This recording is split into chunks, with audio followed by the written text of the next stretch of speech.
अस्सलाम वालेकुम जी, मेरा नाम डॉक्टर शैला रशीद है और मैं ऑस्ट्रेलियन कॉन्सेप्ट फर्टिलिटी सेंटर में एज ए सोनोलॉजिस्ट काम कर रही हूँ। हमारा जो इनफर्टिलिटी सेंटर, ये one of the pioneers of infertility centres है। हमारे पास तमाम वो पेशेंट्स आते हैं जिनमें इनफर्टिलिटी का प्रॉब्लम होता है। इनफर्टिलिटी मीन्स बांझपन, ठीक है।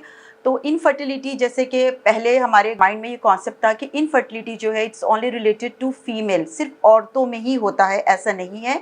इनफर्टिलिटी जो है मेल में भी हो सकता है, फीमेल में भी हो सकता है, ठीक है। और ज़ाहिर है मी बीइंग ए सोनोलॉजिस्ट, मैं अपने ही डिपार्टमेंट के हिसाब से बात करूँगी कि हम बेसिकली जब पेशेंट को का फर्स्ट विज़िट होता है उसमें हम पेशेंट का एक बेस लाइन, यानी कि जो जो सबसे पहले वाला स्कैन होता है वो हम करते हैं, ताकि चाहे वो मेल पेशेंट हो चाहे वो फीमेल पेशेंट हो, हमें उसकी जो एक नॉर्मल जो जिस्म की एनाटमी है या जिस्म में जो ऑर्गन्स की प्लेसमेंट है वो हमें पता चल सके, ठीक है। उसके अलावा ये होता है कि अगर उस पेशेंट को कोई बीमारी होती है जिसको या फिर कोई और प्रॉब्लम होता है, तो फिर हम कोशिश ये करते हैं कि हम पहले उसको ट्रीट करें और उसके बाद जो है हम उसको पूरा इनफर्टिलिटी का पूरा प्रॉपर प्रोटोकॉल बना हुआ है फर्स्ट डायग्नोसिस का, और फिर उसके बाद उसको हम ट्रीट करते हैं, ठीक है। इसमें ये होता है कि सीरियल अल्ट्रासाउंड्स होते हैं और हमारे पास स्पेशलिस्ट डॉक्टर्स बैठे हुए हैं जो बताते हैं कि किस डे पे आकर आपने अल्ट्रासाउंड करवाना है।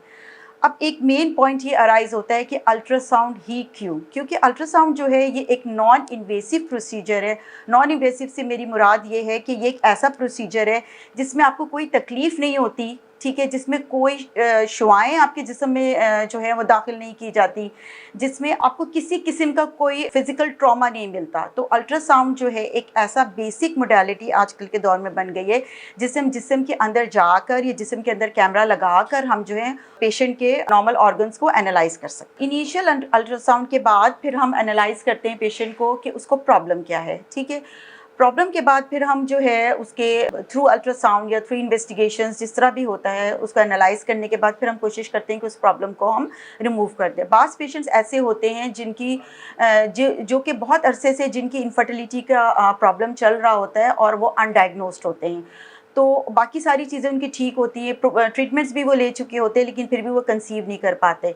तो इसका एक बेसिक रीज़न ये भी है कि उनकी ट्यूब्स तो कहीं ब्लॉक नहीं। ट्यूब से मेरा मतलब है फिलोपियन ट्यूब्स, ठीक है, जो ट्यूब होती है जो ओवरी से जो है एग्स को यूट्रस तक ट्रांसपोर्ट करती है।